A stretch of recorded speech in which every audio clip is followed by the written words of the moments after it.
சிராப்பள்ளி மலைமேவும் தட்சிணாமூர்த்தி அருள் நல்கப் பெற்று பராபரமும் எந்நாடும் பைங்கிழியும் பல பாவும் பாடிப் பாடி தராதல மானிடர்க்கு எல்லாம் தன்னமிர்தாய் தந்தருளும் தாயுமான நிராமயனார் அருள் பெரிய கவிதையினால் பொருள் அதனை நினைந்து வாழ்வான்.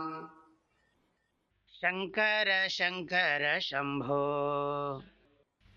சிவ சங்கர சங்கர சங்கர சம்போ சங்கர சங்கர சம்போ ஆதி அநாதியும் ஆகி எனக்கானந்தமாயறிவாய் நின்றிலங்கும்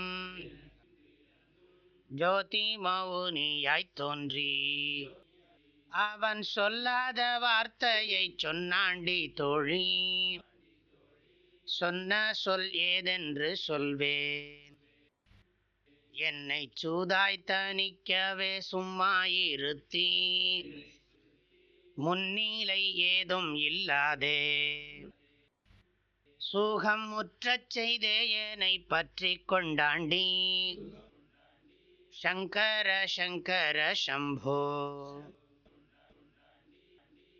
தாயுமானவர் தான் பெற்ற ஆன்மீக இன்பத்தை பாடல்களின் வாயிலாக ஒரு பெண் தன்னுடைய தோழிக்கு கூறுவது போல சாதனத்தின் மூலம் சாத்தியத்தை அடைந்த சித்தனானவன் உலக மக்களாகிய சாதகர்களை நோக்கி கூறுவது போல நாம் புரிந்து கொள்ள வேண்டும்.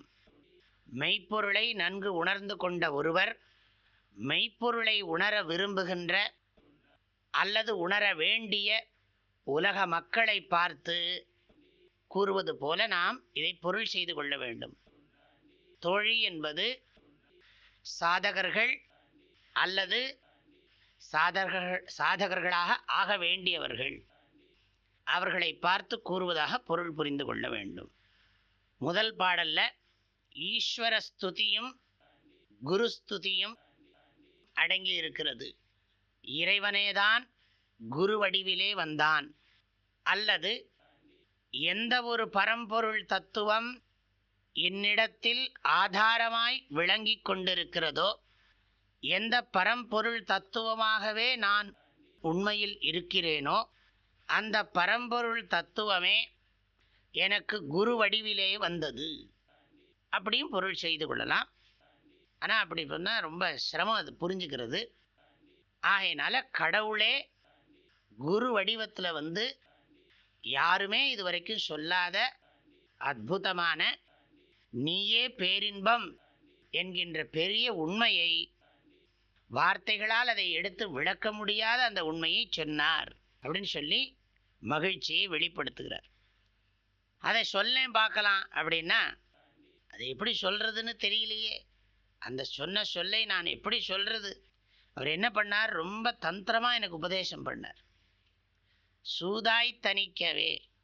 கொஞ்சம் பார்த்தா ஒரு வித்தியாசமாக பார்த்தா என்னென்னா, ஒரு பெண் வேறொரு தன்னுடைய காதலன் அல்லது அவனிடத்தில் பெற்ற இன்பத்தை இன்னொரு பெண்ணிடம் சொல்லுவது போல சாதாரணமாக உலகத்தில் ஸ்ருங்கார ரசத்தில் காமசாஸ்திரத்தில் சொல்லப்படுவது. அதையே மோட்ச சாஸ்திரத்தில் இப்படி சொல்கிறார் தாய்மானவர். அதை ஸ்ருங்கார ரசம்னு சொல்லுவோம், இங்கே வந்து இது மோட்ச விஷயமாக சொல்லப்பட்டிருக்கு. இது நம்ம கவனமாக புரிஞ்சுக்கணும். அது இப்படி என்ன சாஸ்திரங்கள்லாம் இப்படி சொல்கிறது ஒரு மரபு சம்பிரதாயம். கொஞ்சம் பார்த்தா என்னமோ அந்த மாதிரி சுகத்தை பேசுகிற மாதிரி இருக்கும். ஏதோ சரீர சுகத்தை ஒரு பெண் இன்னொரு ஒரு மனிதனிடம் அனுபவித்ததை இன்னொரு பெண்ணுக்கிட்ட சொல்கிற மாதிரி அப்படி இருக்கும் உலக சிங்கார ரசத்துல எல்லாம் திருக்குறள்லேயே பார்த்தா இன்பத்து பால்லே பார்த்தா இருக்கும். ஆனால் இங்கே எப்படின்னு சொன்னால் இது மோட்ச விஷயமாக குருநாதர் தனக்கு கொடுத்த உண்மையை பற்றி அறிவை உணர்த்தியது, அந்த ஆனந்தத்தை வெளிப்படுத்துவதாக அதே பாணியில் சொல்லப்பட்டிருக்கு. அவ்வளோதான். இந்த பாடலுடைய கருத்துக்களை அடுத்த பகுதியில் பார்க்கலாம். ஹரி ஓம். தந்தை தாயும் நீ, என் உயிர் துணையும் நீ, சஞ்சலமது தீர்க்க வந்த தேசிக வடிவு நீ, உனையலால் மற்றொரு துணை காணேன். அந்தம் ஆதியும் அளப்பரும் ஜோதியே ஆதியே அடியார்த்தம் சிந்தை மேவிய தாயுமானவனும் சிரகிரி பெருமானே. ஓம். தேனி வேதபுரி பூஜ்ய ஸ்ரீ ஓங்காரானந்த மகா சுவாமிகளின் அருட்குரலில் கற்பவை கற்போம் என்ற தலைப்பிலான தாயுமானவர் பாடல் விளக்கங்கள் நாள்தோறும் வாட்ஸ்அப் வாயிலாக அன்பர்களுடன் பகிர்ந்து கொள்ளப்படுகின்றன. இதனை உங்களது மொபைலில் பெற 8827488445 என்ற எண்ணிற்கு உங்களது பெயர் மற்றும் ஊர் விவரங்களை வாட்ஸ்அப் செய்யவும். ஹரி ஓம்.